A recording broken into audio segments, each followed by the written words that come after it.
Hope everybody's doing all right. We're waiting for our guests to come in, and we'll have interesting conversations with our guests here on the online dinner party. I know I've got James Rome that'll be coming in shortly, and he'll be talking about Father's Day, which of course is coming around the corner. As a matter of fact, over at the Hayti Heritage Center, we're going to have a poetry slam, and that'll be involving Father's Day. It's usually on the third Saturday of the month, but this time with the lyric slam, where you can recite a song lyric, and it can be any song lyric. It can be country, it can be R&B, it can be neo soul, it can be a number of things, and all along those lines. So they'll be having a chance to do that on Father's Day, and all along those lines. Like I said, it's usually on the third Saturday, which would have been the 20th, which is Juneteenth celebrations for many people, and all along those lines. But this time, it'll be actually on Father's Day and everything like that.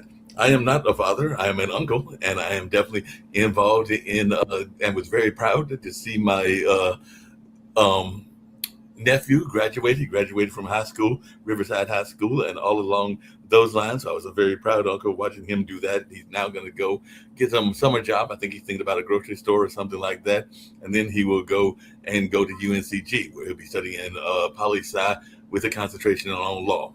People think he wants to be a lawyer of some sort, maybe a criminal lawyer, or maybe an activist lawyer, which is what I am passionately hoping for. And all along those lines, his brother wants to be an engineer who will be graduating next year, because they are definitely what I guess are considered Irish twins by many, where that is a birthday that is about a year apart, but not the same day as many twins are, and all along those lines. I'll bring in James Rome. I've also got John Robinson and others that'll be joining as well. But I know that James Rome is, I don't know if he's a father or not, but like I said, I am not a father. I am an uncle, but my brother, who had his children late in life, he had them actually, he got married when he was in his late 30s. He's now in his mid 50s. As a matter of fact, he'll be turning 57 this coming October. So he had the boys close to 40 and everything like that. And I have not had any kids of my own, at least none that have been claimed by anybody, and all along those lines. But tell me a little bit about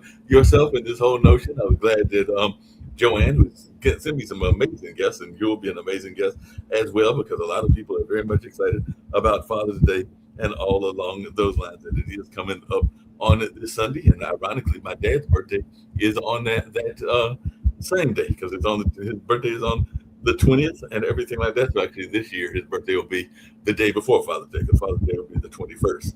So just tell me a little bit about some of the things that you're doing to celebrate Father's Day and your own thoughts around Father's Day. Well, I have three kids, and none of them are going to be with me on Father's Day because they're all in their 20s and they all have busy lives. And as it turns out, none of them could make it for that particular day.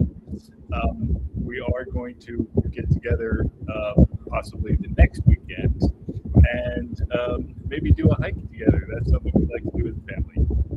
Oh, well, that sounds good. A hike was a great way to celebrate. I know a lot of people would get out there and celebrate Father's Day by going out to dinners. There might be some church services, particularly since Father's Day is on a Sunday, that are honoring the fathers and all along those lines. So you mentioned that y'all sometimes go hiking. I know that my brother is over there by the Eno and everything like that, which is a state park here in North Carolina. So share with us some of the things that you remember about your Father's Day in the past, maybe even with your own father, and whether you were close to your father, and how Father's Day was a holiday for you, or maybe it wasn't a big holiday when you were growing up.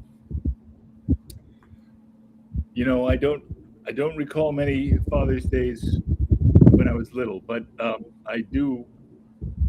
I lost my father about 4 years ago, and the last few years of his life, Father's Day was important to us. We used to take a trip out to Montauk, the eastern end of Long Island. My dad was lame from polio. He couldn't walk very well, and he didn't. He rarely got out of New York City because of his leg. So I would pick him up from his apartment and drive out to Long Island to the eastern end. It's about a 3 hour drive, and put him. There was a place you could stay where you could look at the water and read, and I'd bring him, breakfast, and then we go out to dinner together, a place that he didn't have to climb any stairs, and those were great times. We had many great trips out there.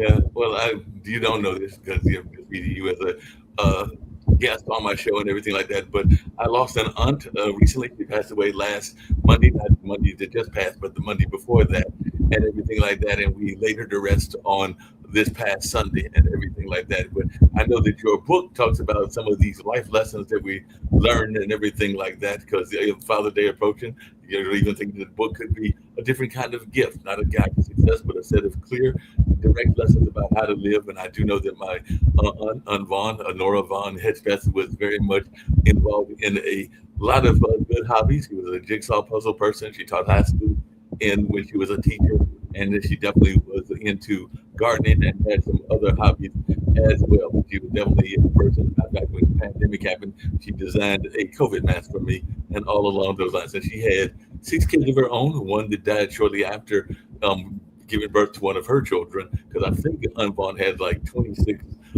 grandkids and everything, because all of her kids had about 4 or 5 individually. So it was a well attended viewing, because they decided to do the viewing at the funeral home, and then a fairly well attended graveside service, and all along those lines. But I know that your book, which is talking about this notion of what we can learn from the ancient Greeks and everything, because you've collected short passages from ancient Greek plays that no longer exist. And these passages were apparently preserved by a 5th century writer, collected them as advice for his son. And apparently, even though they were written way back in the 5th century, the advice that was given is even pertinent to today's time, since you're the author of Since You're Mortal, Life Lessons from the Lost Greek Plays. And oftentimes we're reminded because of passions of loved ones or friends, because I had a friend that passed away that was an activist here in town, Minister Paul Scott.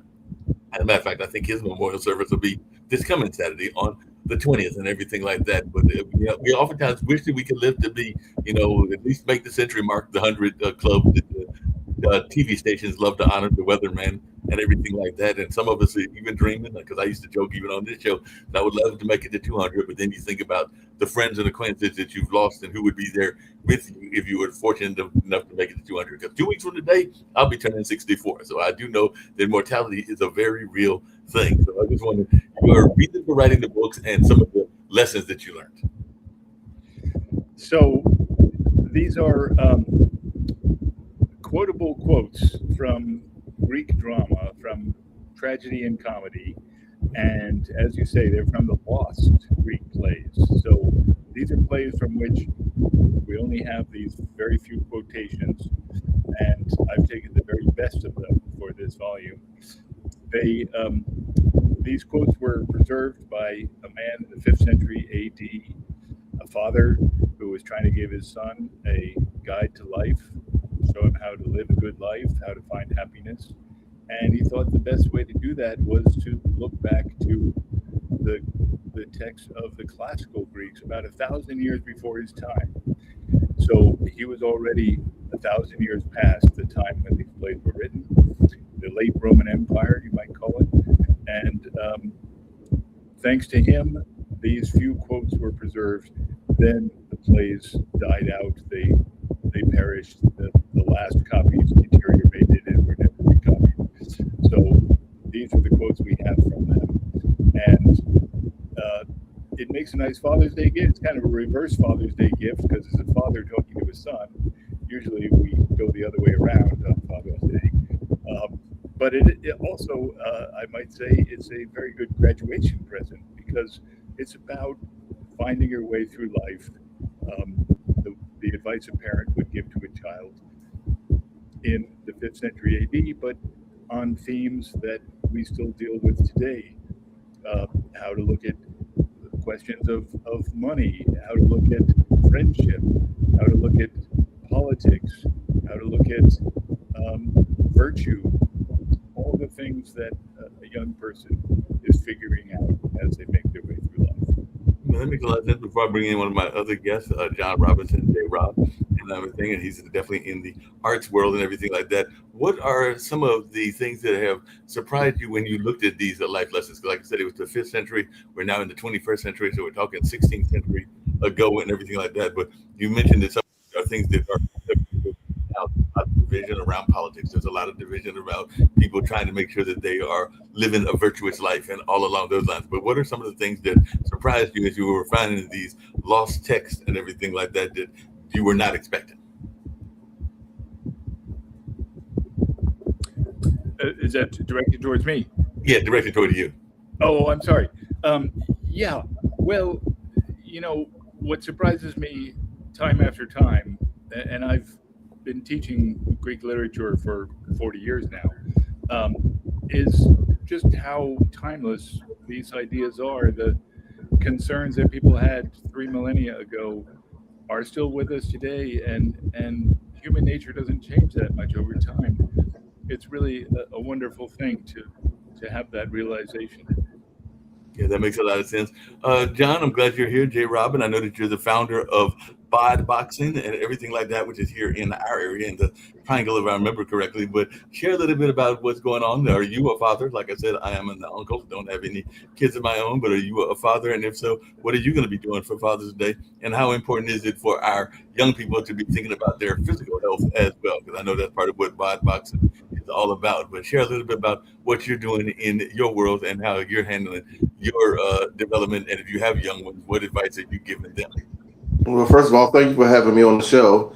Secondly, yes, I am the founder of BDD Boxing, which stands for Brilliance, Dedication, and Diverse. We all chase brilliance. We're dedicated to get there, and we're a bunch of diverse people. And yes, I have 3 children. I have a 36-year-old daughter, a 31-year-old daughter, and a 20-year-old son, which is currently at Western Carolina University. And what BDD is for, BDD Boxing is for, it's for everyone from 9 to 90. We teach people that's 90 years old just to keep them physically fit. We teach the 9-year-olds for physically fit, to keep them physically fit, as well as to build them up mentally, prepare them for, mental stuff. And we've been doing this for about 3 years now. I've been coaching 3 years. I coach USA Boxing.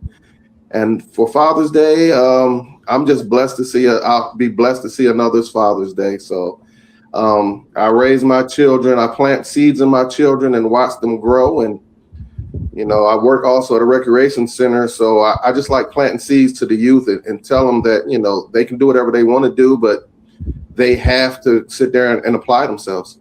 That makes sense. And this is for both of you, James and John. What advice would you give to young people as they are coming into life? Some of them are wanting to just start their own families. I even know some people that are in my age range that are thinking about starting families even late in life and everything like that. So what advice would you give to people? Because I remember, I'll just give a story that when my nephews were young, my dad, who is their granddad, was walking around showing them trees, showing them different plants and everything like that. I know there are some people in the science world that think that that's too young, because I'm talking about at the time that they weren't even in grade school and everything like that. But I believe that that's part of the reason that they are as curious minded as they are even to this day, because they had that seed planted at a very young age when their granddad, my dad, and my brother's dad was planting those seeds. I just wondered, what kind of ways did you plant seeds in your own kids and get them to be the fine young people that they are, whether it's a young man or a young woman? And this is for both of you, so you can take it one individually, whoever wants to take it first. Well, myself personally, I was always forthright with my children and the children that I work with. I told them to be the search knowledge. You have to seek knowledge. And as far as preparing them, I just told them that the world for families, you have to do today's time. You have to do your research. You have to make sure that you're financially secure to have families these days. So if it's something that you're stepping into, you have to make sure, because if you're having a family, where's the income coming from? So you have to be financially secure about that, as far as, the financial part. But also you learn, it's like a job. I tell my son that he's the only one with us. Well, he's off in college, but he's home now, that being married or having a family is like a job. You're going to have your good days and your bad days. And I always tell them, try not to go to sleep angry with one another, because you never know if that other person's waking up that next day.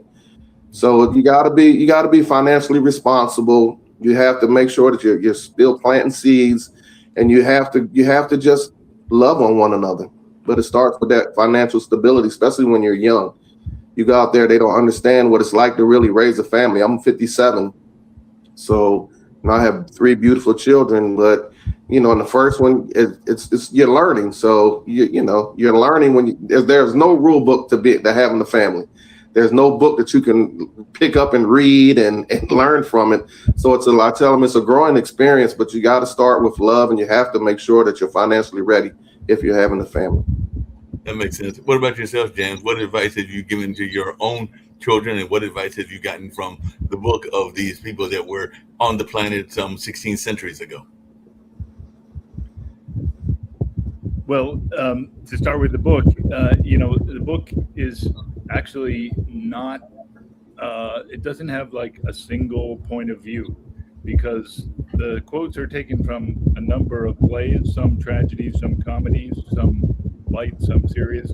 And so it's a wide range of takes on living a good life. And so I did that deliberately to kind of give the sense that there's lots of options, and you got to take your choice of what makes sense for you.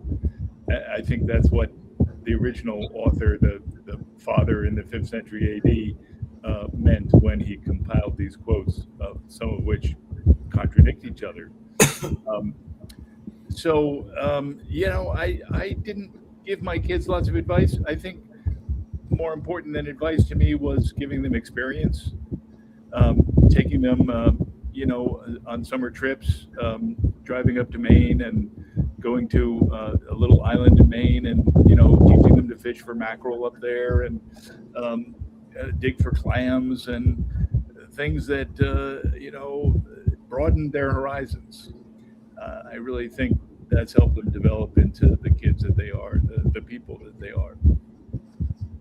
And just really quickly, James, because I saw it in the background, and I am a lover of nature, a lover of animals, and everything like that. But how important do you think it is to be not just a regular parent, but also to be what a friend of mine who does not have kids either? She's actually the lighting designer for a friend of mine's play that will be taking place this Friday at the Hayden Heritage Center. But she's the lighting designer, and I know that Erin told me that she's the proud fur mother, because she doesn't have any kids of her own either, but she's got fur babies and everything like that. And I did see the cat in your background, and I know that other people have dogs and other things along those lines. So how important do you think it is to have that kind of companionship as you are going into adulthood, whether it's a human companionship or the companionship of a pet? And some people are even attached to their plants and everything like that. So how important do you think companionship is in terms of being a good human?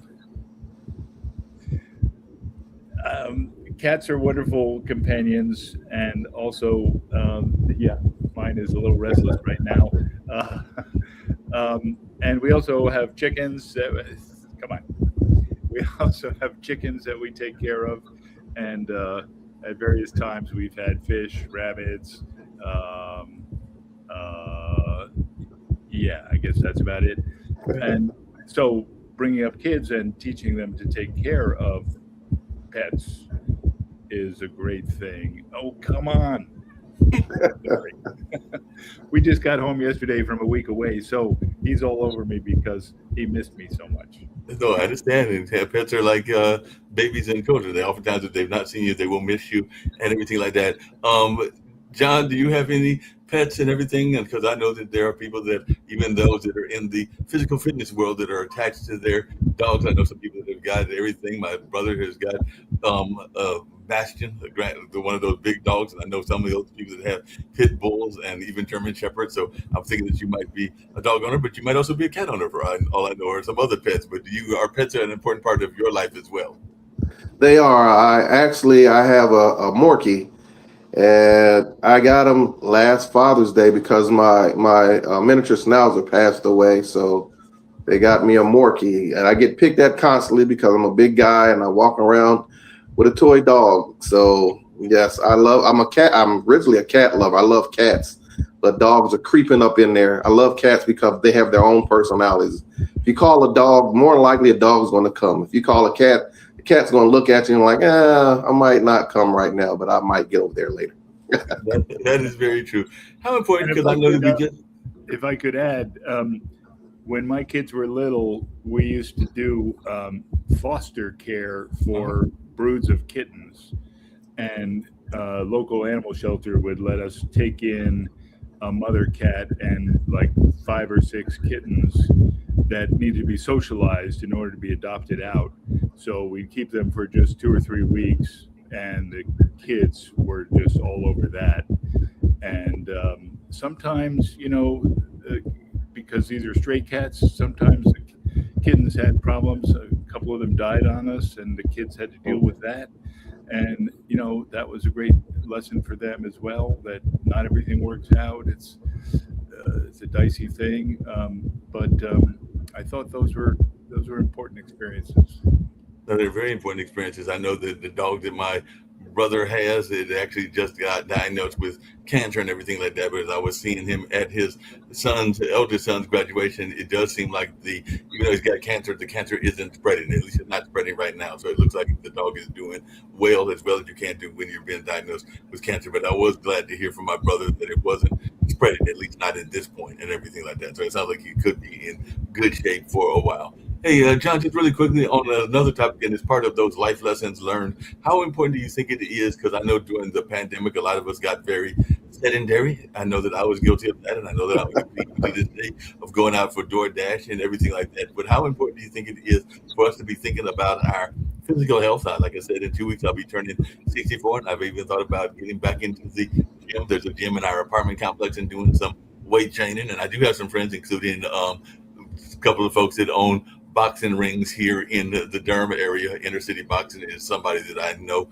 and all along those lines. And there are other people that have boxing rings here as well, and have even had boxing matches. But how important do you think it is for us to have this physical exercise? I even know a young lady that used to be the daughter, well, she is the daughter of one of our past directors at the ATAC, and she was into Krav Maga, not Krav Maga, I think it's how it's pronounced, but it's like that martial art form that exists and everything like that. So how important do you think it is for folks to get those and maybe even get into boxing aerobics? Motion is key. Motion is key. Exercise is anything from walking up and down your steps to walking around. As simple as walking around your yard. Long as your body has to stay in motion, because when you do get past your 50s, and it's harder on you. You have to keep that heart circulating and that blood flowing. So it's very vital. And I guess North Carolina, I see a lot of heavy kids. We have to be active. You have to be active because, unfortunately, even though you're young, you can still get these horrendous diseases. So, exercise is key for all ages. That's why we teach boxing from ages 9 to 90. If you can move and you're 90 years old, you're not, we don't put you in the ring, but we got you moving. We're working your legs, we're working your core, we're working your shoulders, we're working your mind. So exercise is the key to life, actually.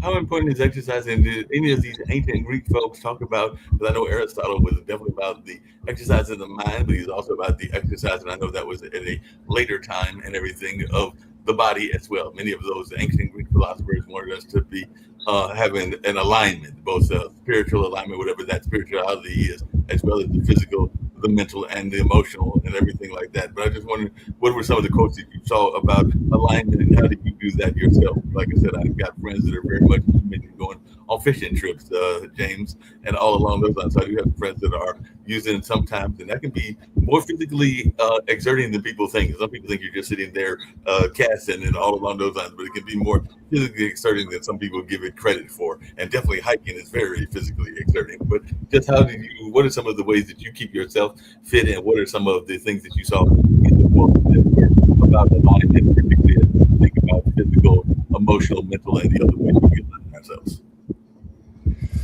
So I have a physical trainer. I go see him once a week, and he puts me through the paces, much like what John does with his clients, I imagine. Yeah, I'm 68, so I'm trying to keep mobile, keep limber, and keep in shape. Yeah, the Greeks were, they were hugely concerned about physical fitness. We have the Olympics, right? That was a Greek institution, and Greco-Roman wrestling. That's an invention of the Greeks. if you look at their vase paintings, you see countless scenes that take place in the gymnasium. Our word gymnasium is a Greek word. It comes from the word for naked, because it's a place where men got naked together. Of course, they were not co-ed at that time; they were just for males. So you didn't have the problem of locker rooms. But Greek culture is extremely physical and athletic, and I think that that comes through in the quotes in the book. That makes sense. Everything like that. Hey, John, just this weekend we had the president build an entire ring, and some people are serious about UFC and think of it as a very physically exerting sport and everything like that. Of course, one of the fighters said some insulting words to the past president's family and all on those lines. But I was just wondering your thoughts about UFC, because I know some people. I actually knew a gentleman at the West Village that used to be involved in that kind of mixed martial fighting and everything, which has become very popular. And I, of course, having grown up in the day of Muhammad Ali, George Foreman, and Frazier, and a number of others, remember the great boxers of the day. So I just wanted your thoughts around the state of boxing as a profession, and even your thoughts around some of the mixed martial arts as well, because we just had that big fight as part of the celebration of 250. But I just wanted your thoughts around these sports and if they are still active sports that you are a supporter of. It's funny. I train at we train at Atlantic MMA in Hickory, North Carolina, and we have the MMA guys in there, and I just tell them that they're crazy. I tell them there are some hecklified athletes, because I couldn't do it. I mean, I box, I've wrestled, I train in boxing, but those guys are really on point. I respect them because as boxers, all you have to watch out is for your hands. Those MMA guys, they have knees, elbows. I mean, it's a bit much. It's a bit much for me, and I pick at them every day. I mean, but I respect it, because whether you get into the octagon or another ring, you have to be a different person to realize that you're going to get hit. Your mindset has to be. You have to have a different type of mindset to understand you're going in here and you're going to get hit. It's like, how many normal people don't mind getting hit in their face? So, that's the respect of the sport. I love boxing because I tell my clients it's like a chess match. You're mentally trying to make this person do what you want them to do. You want to get them to step a certain way so you can hit them in their face. You want to be able to so once you hit them, you move yourself out of position so you don't get hit back. Same thing as I'm sitting next to a chessboard now. Same thing when you're moving your pawns, your rooks, your knight, you're trying to set somebody up. So with boxing, I can't speak on MMA because I said those guys are crazy. I can't think that far ahead. But with boxing, your chess, they tell you you think three moves ahead, correct? If you guys know about chess. So with boxing, it's the same thing. If I throw this right hand, how can I get him to step? Because I want to hit him with my left hand. So how do I get him to step that way? Or I know this guy is throwing a hook at my ear. So how do I drop my body to get away? Or do I put my hand up to protect my face? What do I do so you think about the scenario before it happens. So I equate boxing to chess. And you have to be smooth. And I tell them you have to be smooth like water. You have to be able to get in and get out. But that's my philosophy on this chess. That makes a lot of sense. I like that philosophy. Actually, some of the founders of the network are avid chess players. Actually, Sasha Starr, who does a show around Ukraine and Russia, him and his wife both have won chess matches and chess titles. They now live in Canada, even though he's originally, I think he spent some time in Russia, but he's originally Ukrainian by birth and everything. And he also does a modern investment show that we aired earlier today, and a show on chess. That show actually is recorded usually on Fridays and airs on Saturday and everything. But yeah, chess is definitely a sport that you have to think about ahead of time and all along those lines. But just really quickly, what is your thoughts around modern day boxing, and is it as strong as it was in the Frazier Ali days? Because I don't know that I hear as much of the trash talking and mental games. Muhammad Ali was a master of getting in people's heads. I mean, he did that regularly with the sting like a butterfly and other kind of things that he did to get into people's heads. And I just don't know if I see as much of that. I know there's a lot of trash talking still, but I don't know if I see as much of the mental aspects of trying to mentally outmaneuver your opponent, and not just physically outmaneuver him. But maybe I'm misreading the modern boxers. Modern boxing, I guess, they say us older generation, we're stuck in our generation. So I love the sport, but I don't like what's going on, because when we were coming up, there was one belt. So there was really one champion. Now you have all these different belts, and the guys that have the belts, they don't want to fight. They're scared to lose. So they don't put their belts on the line. So you don't see the greats fighting the greats. Like, I remember you could turn on ABC, The Wide World of Sports, and see Ali versus Frazier, or Ernie Shavers versus Muhammad Ali, or Ken Norton. You could see all these guys because they weren't scared to lose. They just wanted to see who the better man was. And I think over the years, boxing has lost that. It's not about the better man. They always complain about who's the A side fighter, who's the B side, which means the A side gets more money than the B side. So to me, it's more like a business now. It's not about the love of the sport. Yeah, that makes sense. Hey, Jan, just in a similar philosophy, but even with the Greeks, because the Greeks were very much into martial arts, maybe not so much hand-to-hand, but they had some boxing competitions even back in that day. And of course, there was wrestling, and of course, there was the whole Roman kind of gladiator sports that existed back in the day. So I was wondering, as you've been collecting these book quotes, or are there any quotes around the ancient boxing and martial arts and all along those lines, and what were some of the lessons that they learned from watching these folks? Because I mean, there was, of course, we all know the story of Daniel and the lion's den and everything like that. It comes from the Bible, and there are a number of other biblical things where they were being thrown into some very difficult competitions. Yeah. The Greeks had a fighting event that they called the Pancratiast, which basically it's like mixed martial arts, but everything was allowed, including like gouging of eyeballs. Wow. I mean, it makes our boxing matches and wrestling matches look tame. And people were regularly like killed and injured in that sport. And boxing itself was a much more violent sport at that time. We didn't have the gloves. You didn't have the referee to stop a fight if someone was getting bludgeoned. So it was a bloody kind of fighting. And it's interesting that our modern day Olympics have banned the kinds of fighting that the Greeks would have considered to be just standard practice.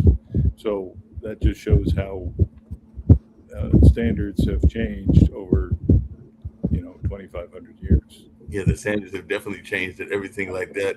And I know that one of the other things you talked about is how the Greeks dealt with love and luck. So I'm just wondering, because right now we've got people that are very much involved in a winner takes all kind of mentality, not just in sports, but in other things. I would argue that there's a lot of ego even in politics and all along those lines. So I just wondered, if you were seeing these quotes, what are some of the things that you really got insights into as to how they thought about love, luck, and power? Power is a big conversation even in this modern day time. So I just wondering your thoughts about how they handle those kind of things. So yes, there's a chapter in the book about politics, about freedom, and the struggle between freedom and the will to power, the Greeks were constantly struggling against autocrats and despots who were trying to seize power in their cities. the constant refrain is that freedom is worth everything. If a free man has a little, he thinks he has a lot. That there's no substitute for freedom, wealth, family. None of those things will make up for it. And I fear that we're discovering that in our own society. There's a lot, as you say, about love and sex, eternal preoccupations, and the book actually arose because of a hymn to Aphrodite, the goddess of sexual love, that is one of my longer passages, and I had that passage written out as a Valentine's Day card for my wife, and she liked it so much. She said, these quotes that you're translating, they really deserve to be read. They're so wonderful. So that's how the book got started, from her Valentine's card. Hey, that sounds like a great way to start a book and everything like that. What do you think the Greeks would think about the way that our young people are handling love and romance now? Because a lot of people are going online and they're finding love through those kind of romances, and all along those kind of attitudes and everything like that. And there's even some people that are putting off marriage because they're afraid of the world that they will inherit, and definitely putting off childhood. I mean, bearing children and all in that kind of way. So what do you think the Greeks would think about that? And also, what do you think the Greeks would think about our current power dynamics in the way that we are governing ourselves? Well, as I say, the Greeks had the same conflicts that we have between democratic society and pluralism, and the will to power of strong individuals. And they recognize that if you turn your back, if you're not vigilant, protecting your freedom, you're going to lose it. And we may be finding that out ourselves. As to the current trends in dating and avoidance of dating or avoidance of family, that is something that is a new phenomenon. That is one way that the world is definitely changing. The Greeks never imagined that young people would stay in their phones, in their bubbles, and avoid relationships. For the Greeks, Aphrodite was all powerful. Even if you try to resist her, she will conquer you. I hope that will continue to be true, but it's in some danger right now. Yeah, it's definitely in danger. The Hayti Center that I mentioned earlier, the Cultural Arts Center I work at, they just had some members. We have a regular slam team, and they went down to Orlando for competition. I think they finished in the top 10, and all along those lines, there's probably about maybe somewhere between 25 to 35 opponents and everything like that. I need to figure out how many they were competing, but 10 was a decent showing. They definitely won their first bout, and they had a decent showing, even though I'm sure they would have loved to have made the main stage. But the Greeks were definitely lovers of poetry, maybe not as much competitive poetry, but they were known for their love of poetry and the written word. So I'm just wondering, what is your own thoughts around the written word for both of you? And I don't know whether you even, because I mentioned Muhammad Ali being a poet in some ways and everything like that, but what are your own thoughts around the written word and the written word as it is now, and even poetry as compared to, say, the Greek times? And that's for you starting off, James, but I'd love to hear John's thoughts around this as well, because sometimes athletes will use poetry as a way to get in people's heads. Well, I actually, when I was younger, when I was in Philadelphia, I was a police officer. I wrote a book, a poem, a book of poetry. So I love poetry. I was a singer, so that's a poetry right there. So I love words. So, and poetry is just it's beautiful, and it's how you depict it. I could give you a couple of lines and it could make me feel good, and you might be like, what in the world is he talking about? So, poetry is a beautiful way to express yourself. Yeah, definitely. What's your take on that from an ancient standpoint? Because poetry was a very much an important part of both the Greek and the Roman society. Yes, and these plays that I've translated from are all in verse. They're all poetry. And I've translated them as poems into verse.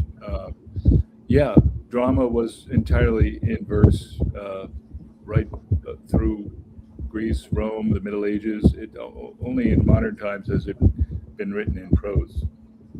Yeah, that makes a lot of sense and everything. You mentioned, John, that you were a Philadelphia police officer at one point. What is your thoughts around the way that the law enforcement is being done these days? And would you be a law enforcement officer now? Because I've actually got a dear friend of mine to actually do a audio podcast with him who is involved in the prison system. I think he would be considered like a guard or at least a administrator and everything like that. But I was just wondering, how do you handle the prison system now and even the way that we handle law enforcement? Because that's definitely a conversation that's been going on over the last decade or two. And I know a lot of people talk about Father's Day, a lot of people, particularly in the minority communities, have to have that talk as to how to handle when you approach it, when you're approached by them. I wouldn't do it now. I would not do it now. It's like you said, it's a thin line. It's become political in a sense, because if you do something and Lord forbid someone gets hurt, was it a racial thing? Does it turn into a racial thing? When I was on there and it's always been like that, but it wasn't as severe as it is today, to me, in my opinion. I respect them, but you also have to look at it. Every job that you do, whether you're a writer, whether you're a teacher, whether you're a police officer, you got your good ones and your bad ones. And I think as Americans, we're forgetting that. I mean, because it's a lot of bad stuff that's been going on, but we're forgetting that the bad ones are less than the good ones. That's in my heart. That's what I want to believe. But no, I don't think I could do it now. Not because I would be, bad at it, but it's these guys. It's to me, and I know I'm stuttering. I'm sorry, but you hit me with something I wasn't prepared for. But to me, it's more dangerous, but not. It's more dangerous coming from other people, not just bad guys. If that makes sense.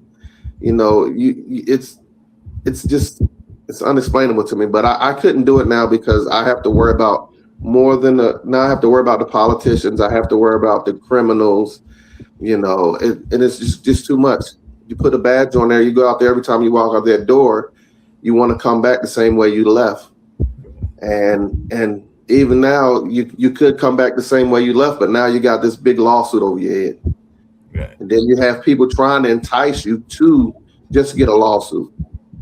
You got people with cameras on it that mess with the police just to mess with them to see if they can get something out of them so they can sue them. So it's just a totally different generation. I couldn't do it. I'm sorry if I went around in a circle. No, that's what I was looking forward to hear, that philosophy and your own thoughts, and I'm not trying to put words in people's mouths. So no, you did totally correct and everything like that. Hey, James, in that same philosophy and all along those lines, but not so much law enforcement, one of our founders of the network oftentimes talks about jobs that he doesn't understand because sometimes he feels that they don't really give worth and everything like that. And I sometimes will push back on him because he'll talk about anthropology. I'm sure that even being a professor of the classics, it'd be like that's a job that doesn't really have a societal worth, because of course Nick is a lawyer and a pension lawyer at that, so I do know that some jobs think that they have a greater attitude and a greater philosophy and give back to society. But I am, as a history historian for the Haytat Center where I work at, as well as a journalist, I think that there are a number of jobs that are very important that may not get the worth that they need. Like, I'm a big fan of anthropologists, not just because of the great movies like Indiana Jones and others, but just because I think that is a noble profession to go to someplace and learn about the ancient societies and what they were doing, whether that's going to the Aztec villages in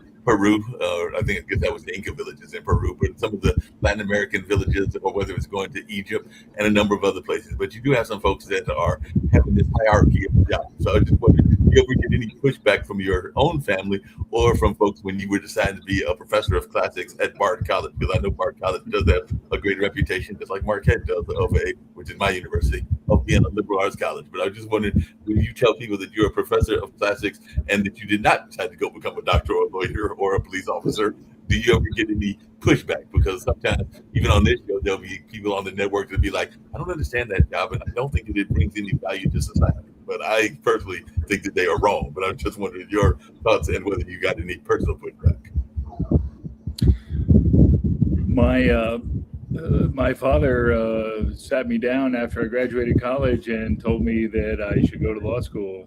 He thought I would make a great lawyer, and I probably would have, but I just didn't interest me.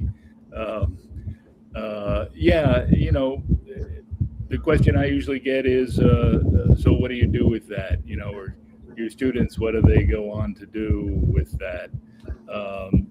And it's a legitimate question, but I'm lucky to teach at a school. Like you say, Bard is a very liberal arts college, and very few students are here for a career. There is no pre-law program. There is no business major. They're all here to study what they love, or to make art. There's a big art program. My wife is an artist who teaches at the college. So it discourages me when people say, so what do you do with that? Because it implies that the only reason for learning it is to do something productive or something that makes money. And that's not what it's about.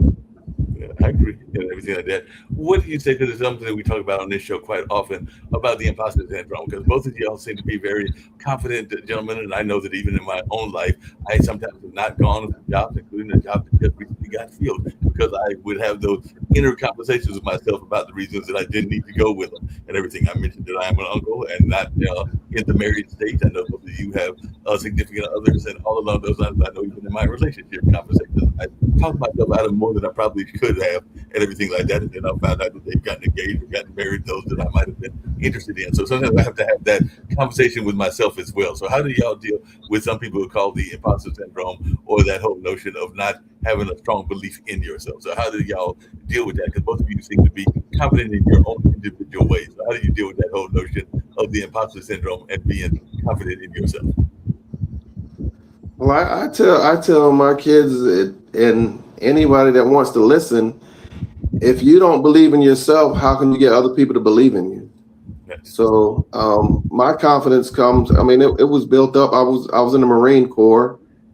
I was a police officer. I've played sports. You have to be confident in yourself. To me, it's simple. If you don't believe in yourself, how do you get others to believe in you? So that's the simplest way that I can explain it. I believe in myself.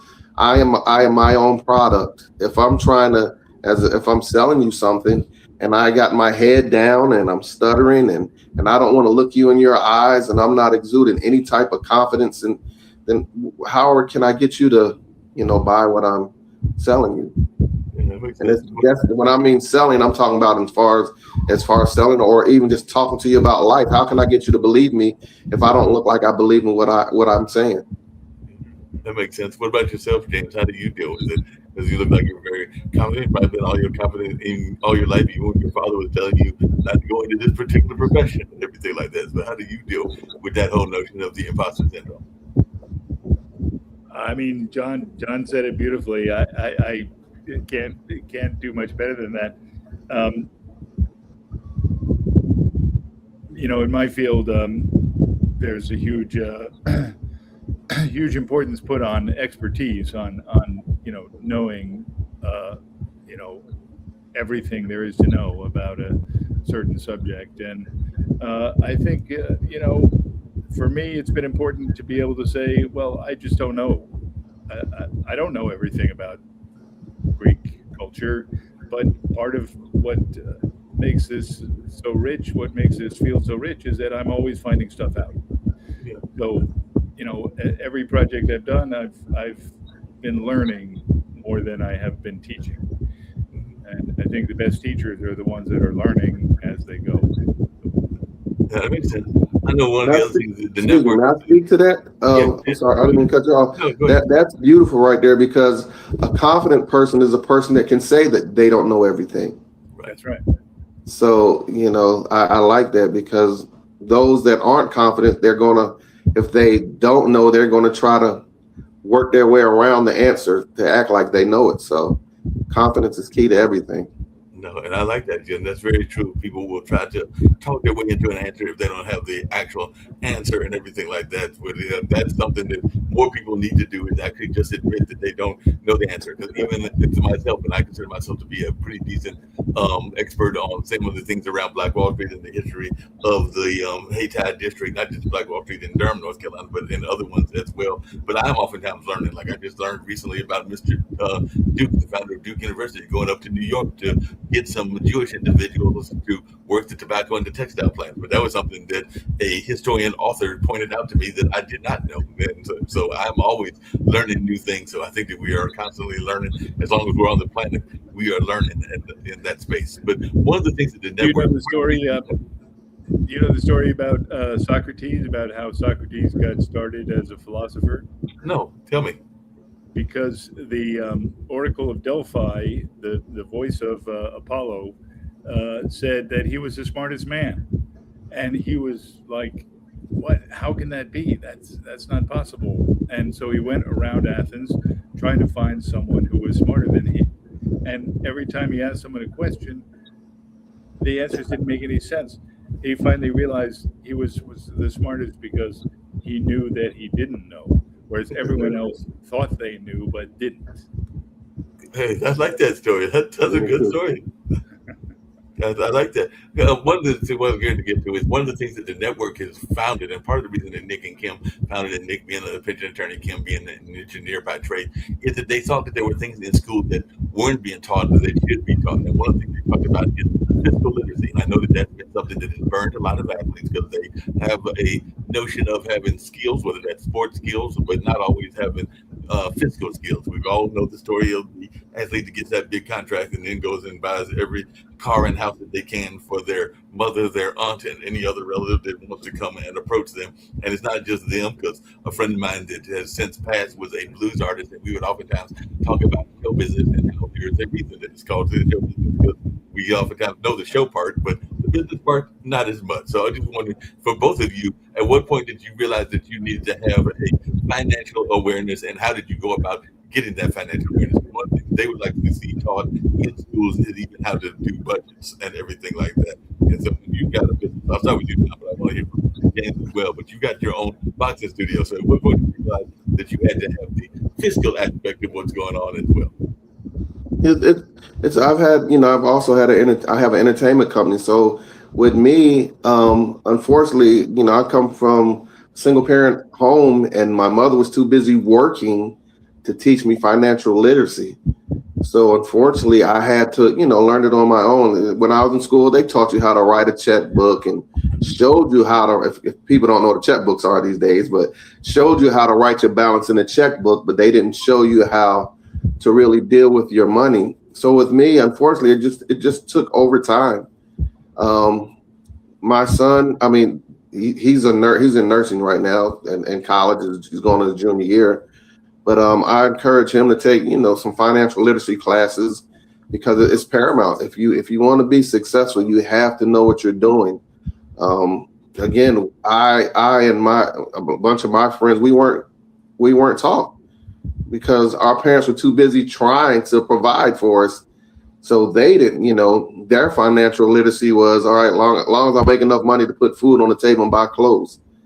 So I think it's paramount that these schools do teach financial literacy, because these athletes that you see that are doing that is because they weren't taught. And I hate to say it, and to me, it's a cultural thing, because if you look at, I was speaking to someone, because I'm in sports, speaking to someone, and a white kid compared to a black kid, the black kid feels like they have the weight upon their world where they got to get their mom and dad and everybody out of poverty. I'm going to pay for all of this. And most of the times the white kid, he doesn't have to worry about that. The parents they're not expecting them to get them houses, because they are already established. So that's where you see the divide. And we have to get, the black community to understand that you can't put all that pressure on that kid. So we have to teach them the financial literacy, and it's hard. You want to do everything for your parents, but that's where our kids go wrong at. I don't know if I went off the subject a little bit, but that's where, to me, it seems like the kids are veering to the left because they have this pressure of, I got to do this for mom, I got to do this for dad. So, but if they're taught the financial literacy, they'll find a proper way to do that for their parents if that's what they want to do. Yeah, that makes a lot of sense. How about you, James? Because I've got friends that are professors at Duke University, which is a prestigious university. I've also got friends at North Carolina Central University, North Carolina State, and a number of other universities around the state of North Carolina, as well as other states as well. And I do know that there's that whole tenure conversation as to whether you're tenured or not tenured, and that can be a financial nightmare because sometimes you're living paycheck to paycheck, year to year, and all along those lines. So I do know that teachers, and particularly college professors, can oftentimes have a hard time with the whole fiscal aspect of living and everything like that. So I'm just wondering, I don't know how it is at Bard, but I've got a good friend of mine who's got one of the longest running open mics. I don't even think he's tenured now, but he's probably been a professor at Central for about 25. The open mic is 30 years old, so he's probably been a professor that long, if not longer, and everything like that. So he's been a professor for a number of years and has oftentimes had to go at least, if not yearly, every other year for these new contracts and everything like that. So unless you're tenured, you're oftentimes an associate and you have to go from contract to contract. Yeah.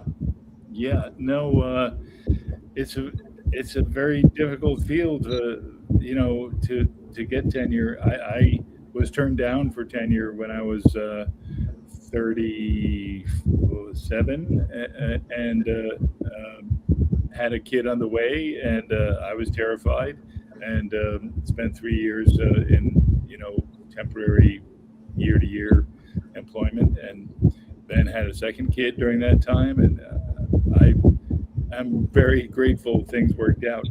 I mean, I wish I'd had John's advice growing up. I was not taught how to manage money or how to think about money, and I've made so many mistakes.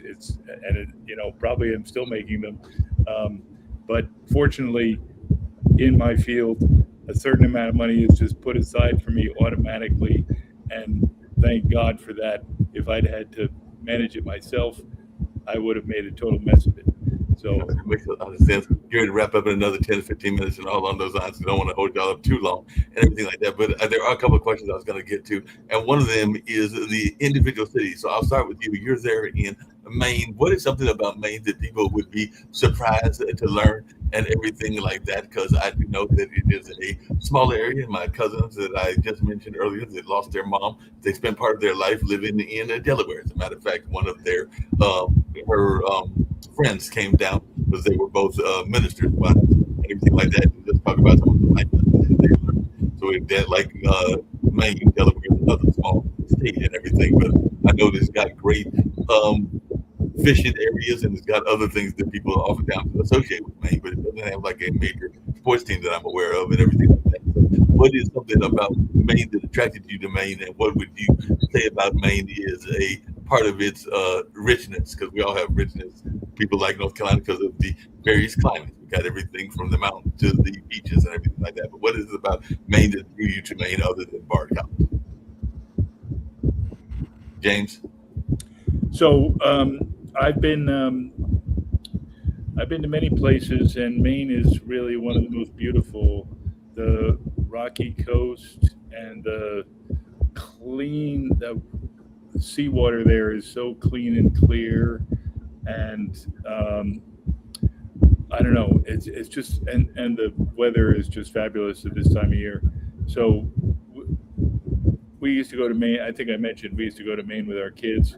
We taught them, swimming there. We taught them clamming and fishing, and it's just a great environment. I actually live in upstate New York, not in Maine, but I look forward to going there as often as I can. That makes sense. And what would you say is surprising about upstate New York? Because that is where Bard is and everything like that people may not associate. Most people, when they think of New York, they do think of cities like Buffalo, and of course they think of the places where like the Knicks just played. I'm glad to say that even though he barely played, he did play in some of the B League stuff. That one of our fellow alumni is now an NBA champion, but he's gonna give it so many playing time. You got people like Mikal Bridges and Jalen Brunson, but Tyler Kolek can say that he is now an NBA champion, since he is a fellow Marquette graduate and all along those lines. And he does get to host that ring because they, even if you're sitting on the bench, you oftentimes have to be in those practices, so you are part of the team and everything like that. So he did get that ring. I know there's going to be all kinds of celebrations for the Knicks this weekend, probably, and everything like that. So, what is something that you would say is something that you're proud about upstate New York, and are you in? Well, we have the Hudson River here, and it's a beautiful body of water, and we have the Catskill Mountains, and every night I get to watch the sun go down over the Catskills, so that's a beautiful thing. And we get to watch the seasons. I mean, the change of seasons here is unbelievable. The dramatic changes from summer to fall to winter, and then every spring it all comes back to life. And yeah, we love it here. What is it about Hickory that you love, John? And what is it that is drawing people to set up their athletic camps, not just here, but in Virginia? Because I think there's a couple of athletic camps that are big camps by some ex-football players in Virginia, our upstate neighbor. And I know that you got your boxing camp. I was actually just talking to somebody because I know that there are a number of Olympic sports that are out there, and one of those is the X Games. I think Daniel Dyer, who I'm hoping to get on the network at some point or another, set up like an X Games a rink in Hickory, North Carolina, and all along those lines. So what is it? I know Holly Springs. What is it that is drawing people to set up these big time gymnasiums in either North Carolina or Virginia? Because like I said, I know Daniel Dyer has got his BMX and other X Game kind of training facility there in Holly Springs, and you got your boxing gym there in Hickory. So what is it that is drawing people to set up in this area? They've even the Canes have got a arena that is for youth development that's outside of Raleigh for hockey, something like that. So we're drawing with Hickory, it's ever since I've come down here. My wife is originally from here, so I've got adopted, and I've been here about 30 years now. Hickory it's a growing small town in North Carolina. I mean, you have, as the previous person said, we have the mountains, we have the fishing, we have the ambiance, the nights you sit out and watch the stars, but it's also starting to turn into, if you've been to Charlotte, we're starting to get the skyscrapers up. So it's just growing. It's going to be turn into a little metropolitan / country. So we have the diversity. We have, and we're close to everything. If you want to go to the city life, such as Charlotte, we're only an hour away from there. If you want to go see the beautiful mountains, you can go to Western Carolina or Appalachia or Boone. We're 2 hours away from Western Carolina. We're an hour away from Boone, so you can see the beautiful creation that God has made with the mountains, and the cost of living. It's not like upstate New York or even the DMV. So you can come down here, get you a nice home, and the crime rate is low. So the job opportunity is pretty. They have the job market as well here. So, and a lot of people, I just seen it the other day. They put Hickory as one of the top 20 places to go to retire. Well, that makes a lot of sense.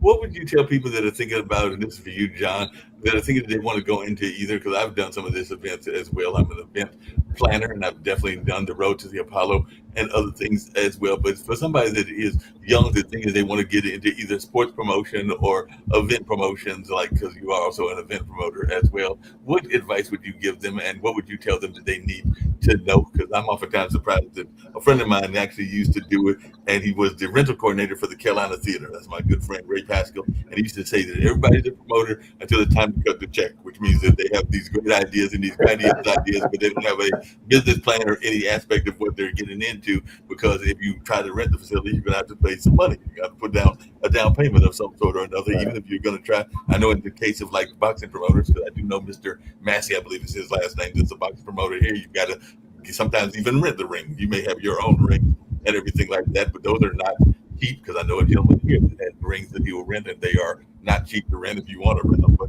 what advice would you give to folks that are thinking they want to be either a concert promoter, which I know you've done some of, or a sports promoter? Well, as far as the entertainment promoter, my advice is you have to have patience, because if you're dealing with singers, actors, rappers, they all have different personalities. They all want different things. So you have to accommodate that. Then you have to worry about, if you're the promoter, you have to worry about ticket sales. If you have to worry about insurance, you have to worry, being bonded, making sure that the show goes on time and without a hitch. You have to get, if it's a big concert or something like that, or a big play, you want to make sure that everybody feels safe. So I'd say do your I love it, but do your research on it. And you can't, as far as the entertainment side, you can't, it's hard to do it by yourself, because as you said, people don't realize you're the one that's putting people in hotel rooms when they come to perform. You're the one that's getting them to and fro the venue. So you make sure that you do your research, because you have to be financially stable to start in the field like that. Number one, I mean, the first and foremost, you have to have financial stability, because it's a lot that's on your plate. Even if you have a big business or not, you still have, it's a lot of stuff that you have to do. As far as the boxing thing, it's the same thing. Do your research, because as you said, you have to, if you're holding an event, you have to have licensing first and foremost. You have to make sure all the boxers are licensed. You have to make sure that you have to get doctors for events. You have to get the seating, so it's all about, with me, everything is about research, and going in there, going there understanding that it's you're going to come out of your pockets. If you're going to be in any type of business like this, you're going to have to be financially sound, because it's not cheap. If you're going professional with the boxing, you have to pay the boxers. You have to give them a fee, and then in the state of North Carolina, it regulates. There's a certain amount. Like if you guys are champions, there's a certain amount of money that I must pay you. So just do your research just like with anything else, and you gotta love this thing. You can't go into it thinking about you're doing it for money. You have to go into it for the love of the entertainment business, because if you're going in for the money, you won't be in there long, because it gives you too many headaches, as you probably already know. No, I definitely know that and everything like that. And one of the things that's very important that people oftentimes forget is, and I'm sure that even James can relate to this with his book, is marketing. Marketing is key. We just had Boost Bus, which is actually the young lady Kwanzi Jones and her husband Jose Feliciano, and they brought the Boost Bus. They actually brought it to Benet College. They brought it to Howard. They brought it to a number of places. They're actually traveling around, and it's another Apollo show where they're actually showing the Apollo and having a talent showcase. I won't say it's a competition; it's more like a showcase, because there's no money or opportunities to go to the Apollo, unlike what we did for the road to the Apollo, at least not that I was aware of. They just bought the Padres, so they got plenty of money to burn and everything like that. Whereas a lot of other people don't have that kind of money, and they had a decent attendance when they came to Haytide, but they were thinking that just because Central was down the road that they were automatically going to come to visit our venue, which is probably less than a few miles away. So you definitely got to do some serious marketing, no matter where you're going, and not just mainstream marketing, but even go to the specialty stations too, whether that's a social media site like here it's Black Ops, or whether that's something like your minority publications, like here would be the Spectacular and the Tribune and stuff like that. And I'm sure there are places that you go to as well, John. So what are some of the ways that you do marketing? Because I think marketing is oftentimes mishandled, even by some well-established organizations and everything like that. So how do you market your things? When I do marketing, I do it on the social sites, but I also get ads. I do television ads. So I mean, you have to. I neglected to say you have to have a great team if you want to do this as well. You got to have a great, strong team behind you. That's first and foremost. But as far as marketing, a lot of nowadays, thank God you have all these social sites. So you have to pump out your social sites. You have to hit the radio the old school way, because purchase ads on the radio shows. Now they have Sirius XM, satellite. So the more that you promote it, you can do live. Like with me, I go out before I came here, I was at barbershops and just giving out little flyers to get people to come to my boxing gym so I can train them.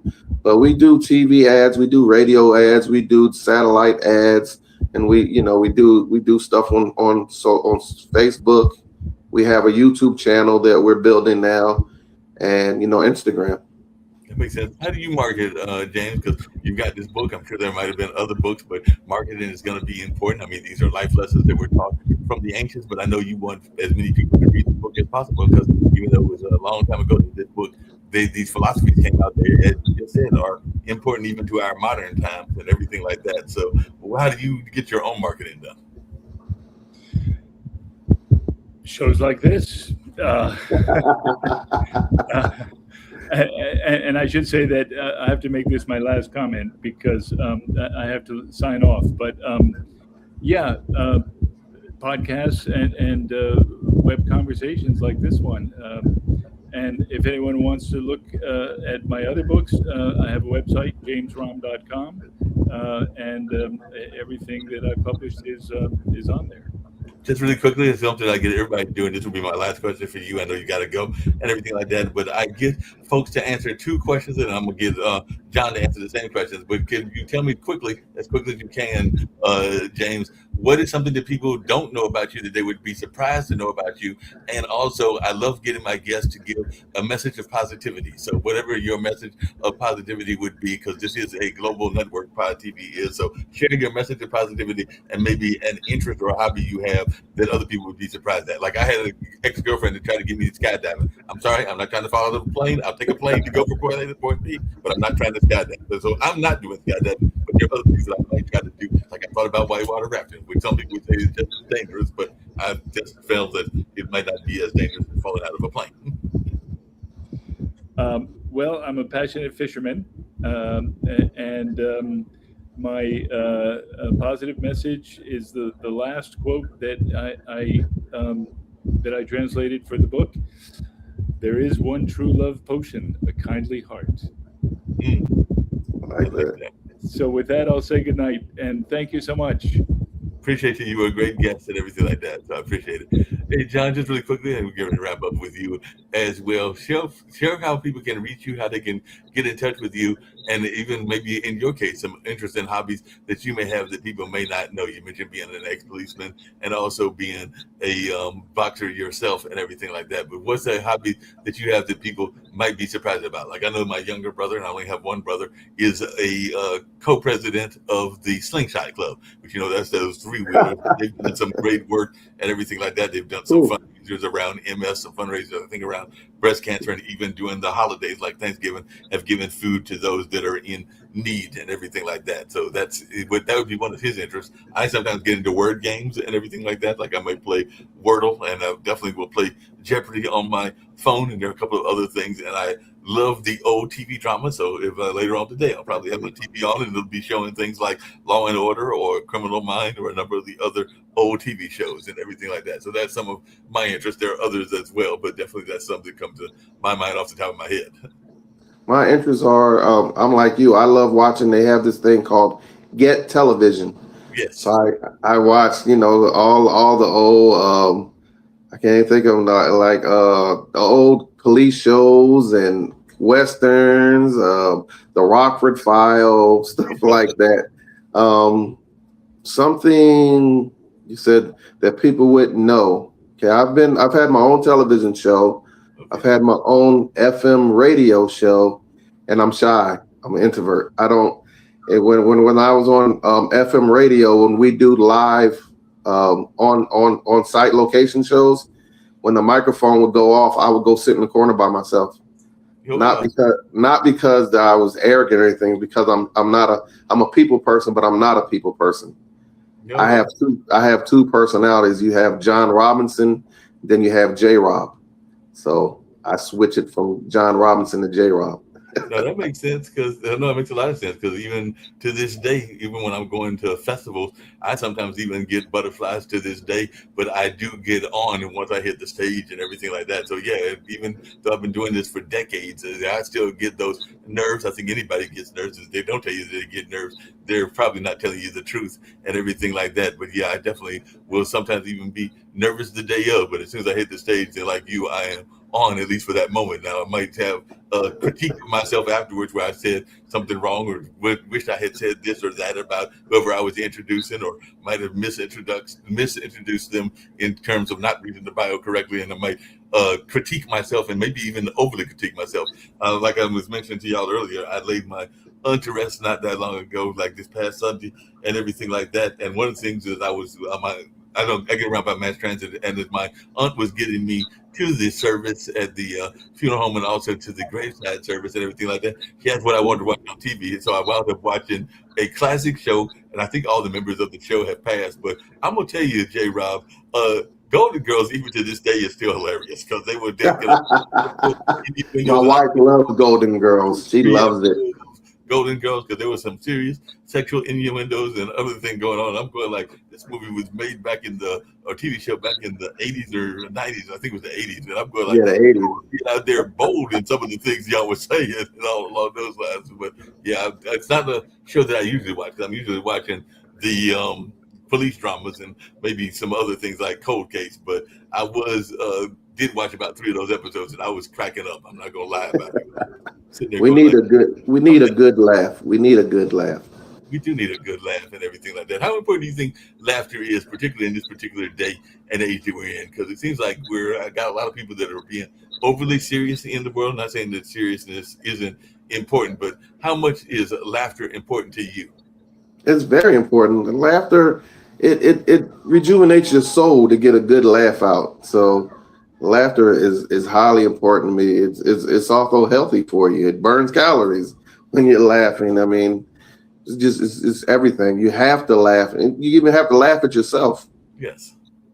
No, I agree with you. How important is spirituality to you? Because I consider myself more of a religious person than more spiritual than religious. I mean, not knocking churches, and I know some friends, including some friends of mine currently, that are ministers and everything like that. But I personally sometimes think that we get too caught up in the personalities and the building and not enough in the message. And I think that there are good messages, definitely some very great messages in the Bible, but I would argue that there are good messages in some of the other religious books as well, whether that's the Quran for those that are Muslim, or whether that's some of the writings of the Buddhists or others like that. But how important is spirituality to your life? It's so important to me that when I wake up in the morning, put my feet on the ground, I thank God just for waking me up and letting me see another day. I'm like you. I grew up in a small town in Lenore and went to church and that. So, and I still live in the Hickory. I still go back to that church. It's about 20 people. And sometimes my mind wanders, not at that church because it's so small, but about these bigger churches. So, I mean, I'm like you, I'm spiritual, because I think now it's becoming more of a business than it is about the business of introducing you to God. So I'm kind of like iffy with, I love my God and I love what it represents, but I don't love what some of and not all of them, but some of these mega churches are doing, of turning it into a cash flow business instead of teaching you about God.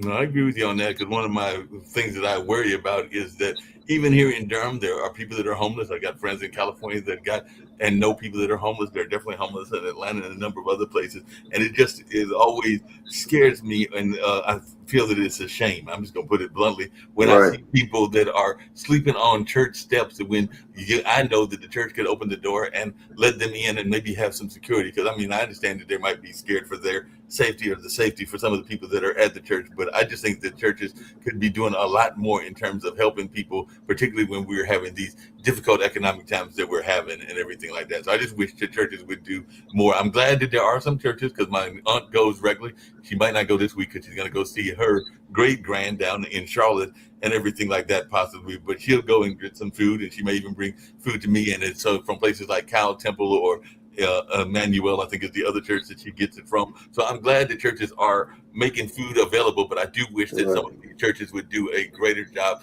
in terms of helping people in need. But that's just me personally. I don't know how you feel about that. Yeah, I feel the same way. And when I was coming up, again, I'm 57. When I was coming up, the church was for the community. Now it's for just the community in that church. So if that makes sense, instead of them, we're supposed to be doing outreach for the community, but they keep it in reach. It's like if you don't go to that church, oh, we can't help you. And I'm not saying all churches, but if you actually looking at them, okay, if you're not in that congregation, are you getting help from them?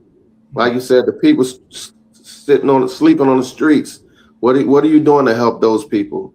Like my wife and I, I mean, and it's not much, but last summer we went out, just made, bologna sandwiches with some water and some chips and sat out there in front of the Salvation Army. But no church wanted that. No church stepped up and helped us. So it's like, what is the church really? What is its purpose now? What is their purpose? What is their doctrine now? Is it what it was when I was coming up, when we're supposed to be getting everyone closer to God, or is it how many times can we pass this plate around? I mean, like you said, to be honest. Yeah, I agree with you. How many times can we hand the plate around? And I get it if you are an actor and are bi-coastal, that you might have to have more than one houses, but a lot of times it's how many houses can I have, and sometimes it's even in the same neighborhood, how many cars can I have? Can I get a plane? Can I get this or that? And that's where I get very frustrated with some of the church leaders, because I'm going like, you can only live in one house. You can't live in 5 houses and everything like that. Like, I get it if you are in certain jobs that you might need a place to live, but like a temporary place, like say you got an office in New York or an office in California. But even in a lot of those cases, they are not full houses. They're like rental facilities and everything. Right. A lot of times they're not like a full house the way that some of these people are abusing power and trying to have a house in like 5 or 6 states. And that just to me is a shame, because you can only live in one house. Exactly. That's part of gluttony, right? And it's part of gluttony, and that's what the Bible says is something we cannot be doing, is overeating, over lusting, over doing a number of other things. But yeah, exactly. People are caught up in gluttony, including some of our current leadership, because I was not too pleased with that UFC fight and everything like that, because I'm going like, that was just an insult to, I think, a lot of people. I understand that they spent millions of dollars and lost millions of dollars on that. That money alone could have solved a lot of problems. And even if you think about the first, because we were talking about this on one of our other shows, the first trillionaire, he could eliminate some problems, because there are countries where there is still an issue with unhealthy drinking water and some of the health issues that impacted that. So Dr. Patmos was talking about that, and he was saying that with just a drop in the hat, Elon Musk could solve that problem, since he's now a trillionaire. But you don't see him doing any efforts to make those changes. They say, now I'm not, I mean, don't quote me, but I've been told that one of the poorest sections in DC is right around the corner from the White House. Yes. So how is that possible? You have the most prestigious building in the world, and you letting people right behind it out of sight just dwindle away. Yeah, we as a people, I mean, I'm a Marine. I'm sorry, I mean to cut you off. I'm a Marine, and I believe that I may not agree with who's in that office, but that's the most prestigious building on the face of the earth. So why would you diminish it by holding a UFC event in front of the front lawn? But yeah. I'm sorry, I can go on a tirade about that. I'm sorry. No, I agree. I totally agree with you and everything along those lines. But even to your point, I've had a pleasure of working at least one daily newspaper. I think it might have been 2 when I was in Milwaukee, because I think Sherwood or that particular small city paper might have been daily too. But I definitely worked at the Boca Raton News. And it wasn't a long job. It might have been 6 months to maybe even a little bit less. But during that time, that's near West Palm Beach, and that's also near West Palm Beach and Delray Beach and Deerfield are all near that area, and it's a fairly rich location and everything like that. But I remember that when I was there, because that's like a highly rich area, I remember going to cover a high school event. I think it was like a science fair, and I ran into, me and the photographer, we parked in one parking lot, and we saw all those fancy cars like Maseratis, Porsches, and I think I went to the teacher aide. I was like, y'all get paid pretty well. And they asked me which parking lot was I at, and let's just say it was East and West. And I'm like, we parked over to the East parking lot. They were like, that was the student parking lot. But in that same village and in that same town, near the police station, because you said you were a policeman in Philadelphia, there was a poor area. So I'm talking about an area that had super affluent people in the mid 80s. There was like a ghetto that was right there. And imagine, because I even saw an article, I think it was on 60 Minutes, about that same general area where they were saying that there was a woman that just recently got her parents out of poverty because she was working as a maid for some of those rich people in West Palm Beach. So yeah, you're right. A lot of times we don't think about the fact that there are pockets of poverty that are even near rich areas. Even I just told you I live near Duke. Daymar Court, which is kind of a less than affluent project-like area, is maybe a block and a half, 2 blocks from Duke's campus. So a lot of times we don't think about how close we are to the poverty neighborhoods, even when we live in rich neighborhoods. Exactly. So we need to pay attention to who our neighbors are and do what we can do to help them. You've been a great guest. I greatly appreciate it. I did want you to tell, that's why I reached out to you. Tell our audience some of the events you got coming up, because I know I saw that poster, which is what got me to reach out to you and everything like that. But tell folks some of the events that you've got coming up, and I do want you to answer that same question that I asked James to answer, which is a message of positivity. I think you already said some of the things that, well, maybe a hobby that people might be surprised to know that you have. But yeah, those 2 things that I asked James earlier. But definitely share with us what's going on. And by the way, this is almost like Old Homes Week, and this is just a joke, and not saying that we're related, but my cousin is a John, but he spells it the other way. So he J-O-N and everything like that. And he actually just retired from law enforcement himself. He's thinking about doing security work and everything, but he was a GBI officer for a number of years, had some health concerns, and he just recently retired. His brother Emmett just became a city councilman in, I think it's Fayetteville, Georgia, but it's just outside of Atlanta. So this is his first year as a politician. And then my dad, to the other guy, his name is James. So it's like having folks that are related in terms of y'all's names and everything like that. So I got a John similar to my cousin John, and a James similar to my dad, who is a James as well. That's awesome. Well, right now, like, I had been coaching before, but I just started I coach USA Boxing, which, I can prepare them for the Olympics. So I just started it at Atlantic MMA. And what I do is, as I said, I teach people from 9 to 90. We go from the basics, teaching you how to just throw a regular jab and a 2, which is like to the basic stuff, to getting up to where you can apply and go to the Olympics if you were good enough. But my heart is doing it for the elderly people, because, like I said, we got to stay in motion. If I can get you out there, we're just going to move our body. I'm still going to teach you like you're a fighter, but we're not going to hit on you. We're not going to do anything. We're just going to keep your body in motion while you learn the sweet science of boxing. Because again, boxing is a beautiful sport. It's a thinking man's sport. People think it's all about being brutal. It's not. It's about outthinking that person. It's keeping your mind going. So if you're in your 60s, 70s, and 80s, it's making you think. And you got to keep your mind going. That's how we get people with dementia, when they start to forget stuff because they don't have anything to challenge their brain. And I have classes where I teach non-contact boxing, so you're not getting abused. So we get you out there, and you got to remember which foot steps with this hand, which hand steps, what do I move left or do I move right? But you're constantly thinking, you're constantly working your core, you're constantly working your arms and your legs. So that's what that flyer was about. It was just to get the more people to come right now. The more people I can help, the better. I have 10 people that I don't even charge. Oh wow. Because when I started, they were from the neighborhood, it's low income neighborhood. And I just wanted to, to give them the teach them the sport and help them get in shape. So, yeah, and you can see all of our stuff. I just started, and it's not a fancy YouTube page because I'm tired and I'm old. I don't have time for that. I put clips up of, us sparring. So if you wanted to just follow the clips and you can do your own thing, our YouTube channel is BDD Boxing. Also, we have a Facebook page, i.e. BDD Boxing, where you see a lot of clips. I don't run much. You don't see me on there at all. You might see a glimpse of me, but it's all about teaching people. It's not about clicks. It's about teaching people. So if someone is too busy to come to the gym, maybe they can watch a video and see something that they like, and they can implement it in their daily lives. Yeah, that makes sense. How important do you think it is? Because the other founder, Kim Calhoun, I mentioned, she's an engineer.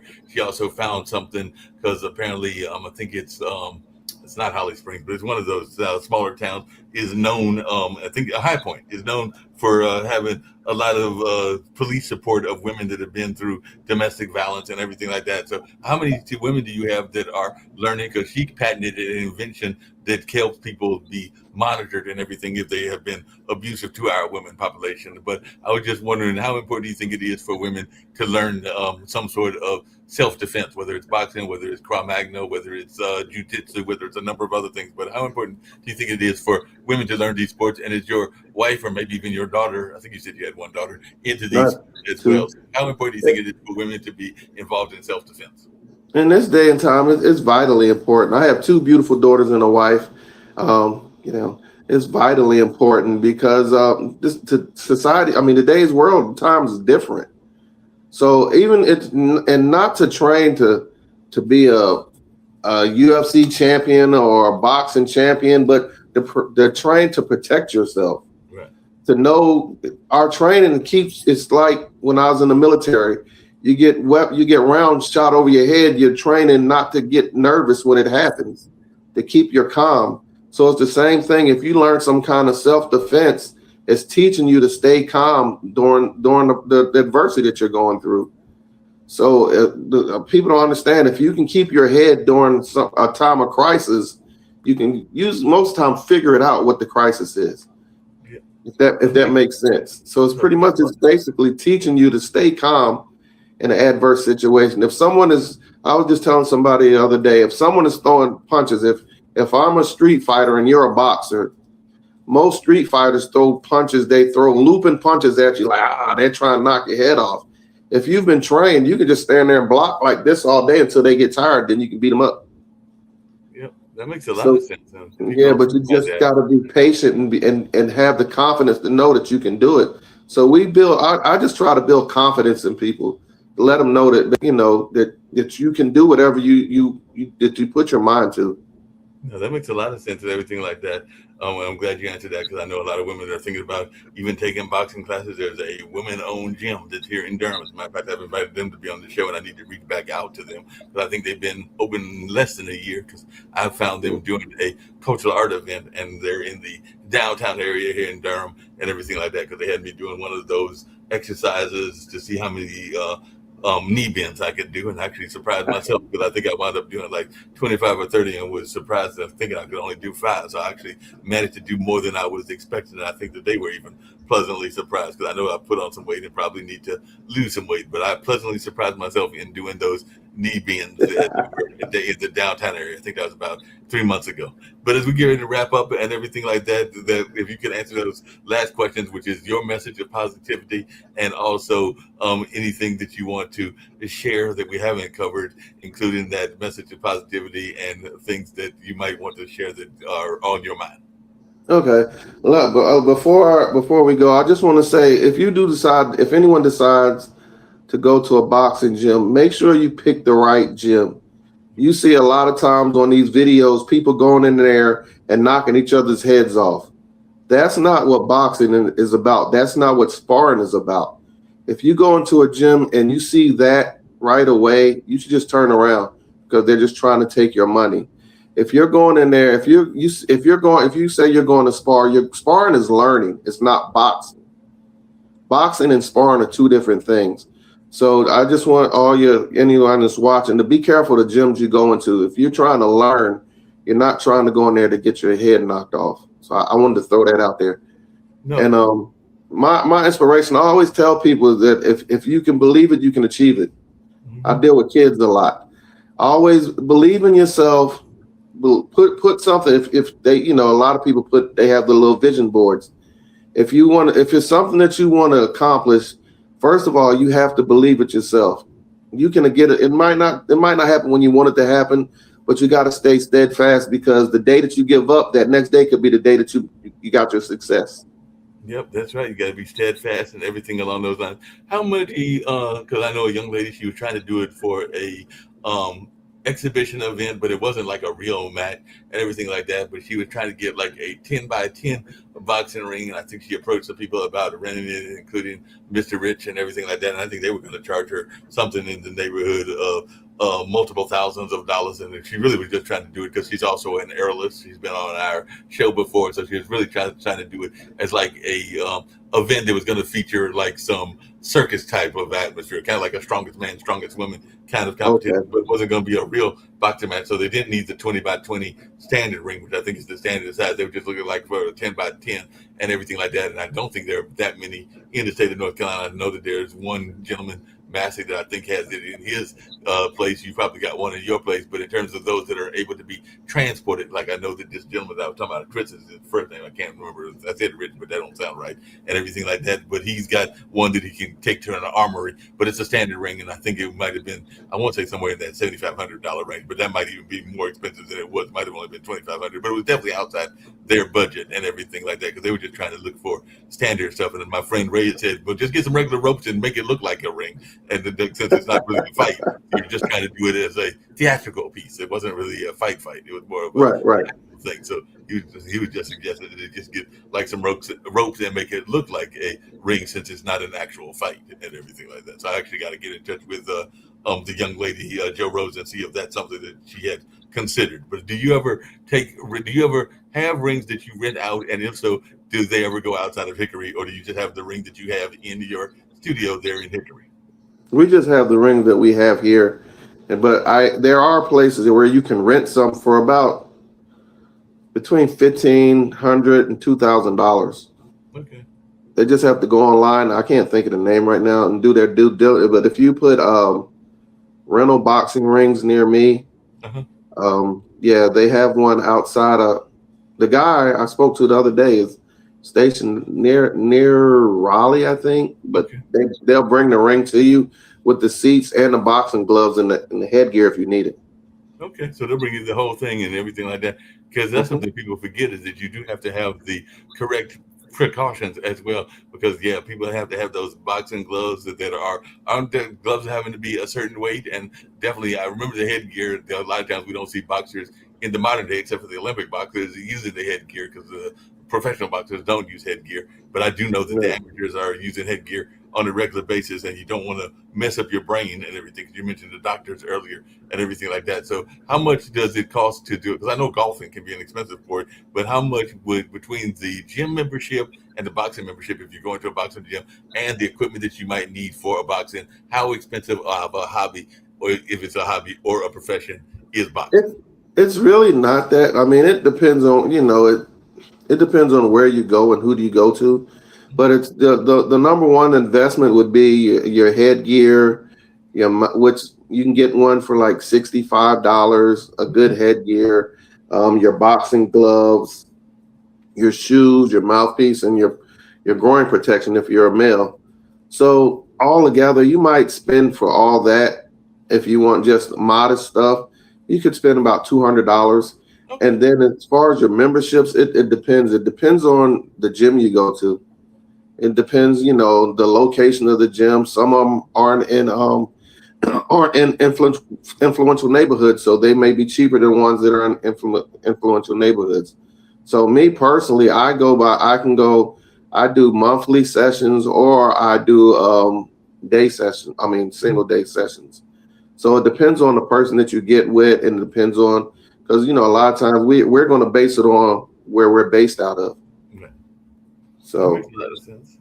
And that doesn't sound overly expensive or anything like that. Well, I know one of the things that boxers have to do is also worry about their nutrition. So as we go out, we're going to hear this young lady that has a vegan pastry. So she's giving you some dessert, but it's vegan dessert. So hopefully it's more healthy and all along those lines. But and before I play this and get us on out of here, how important is it to have the correct diet if you are a boxer as well? Because I know that there's excessive training in terms of the jogging. I remember that from even watching the classic movies and the Muhammad Ali documentaries and stuff like that.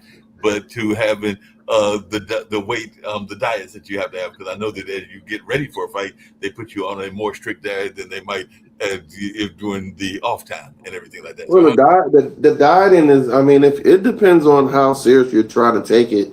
If you're serious about it, the reason that they do the the serious diet, you know, as you probably already know, certain foods do certain things to you. Right. So, you know, the red meat is harder to digest. You don't want too many sugars, too much sugar in your system, you know, so, and they have to maintain a certain weight. So if you're at 140, if you're fighting in the 147 range, you have to, you know, you have to make sure that you're maintaining that weight. So you have to watch. It's very vital that you watch what you eat, because as far as pros, if they don't make weight during a fight, if the other person thinks they're too big, they can decline the fight and you lose your purse. Or that person might fight him, but then the other person that was overweight has to give them part of their money. Wow. So, but your food is your nutrition is key, but also your cardio has to be immaculate. Good. It has to be, because you figure if you're fighting at 147 pounds and the other guy weighs 147 pounds and you guys are grappling and he's holding you, he's going to put all his weight on you. So he's trying to wear your legs out. So you have to have the stamina to withstand all that stuff. So if a person is training you to be a real boxer and you're not doing any type of cardio, it's not a good trainer. Yeah, that sounds good. And I know you're a great trainer. I appreciate you being on the show, just like I appreciate James Drom being on the show as well. We'll have some other guests next week, because we always try to have between 2 and 4 guests every week. And even though last week it was just one guest, which is a historian, but we always have these great in-depth conversations. And I appreciate both of you being on this time. And I look forward to other guests in the future. And we'll go out with this particular healthy vegan food and everything like that. But I greatly appreciate you. And hopefully we'll get you on this show and other shows as well. But you are an amazing guest, and I appreciate you being on. Thank you very much. Have a great day. You do the same. Hi, my name is Maria Jones, baker and owner of Very Vegan, a premier mobile bakery specializing in putting a plant-based spin on some of your favorite desserts. Inspired by my own personal experience with my journey with healthier eating habits, I was determined to make comparable items with desirable textures and great taste. We're always experimenting with different flavor profiles and expanding our menu. I enjoy my creative license, as well as imparting ideas and requests from my customers. It makes for new and exciting items. Some of our customer faves are the specialty cheesecakes, such as the banana pudding with homemade vegan vanilla wafers, strawberry crunch, honey bun, fruity pebbles, peach cobbler, and many others. We also offer moist, rich cupcakes, delectable cookies, decadent brownies, and scrumptious pound cake. Discover how amazingly delicious vegan can be. I am available for orders, or you can purchase my items exclusively at the Black Farmers Hub.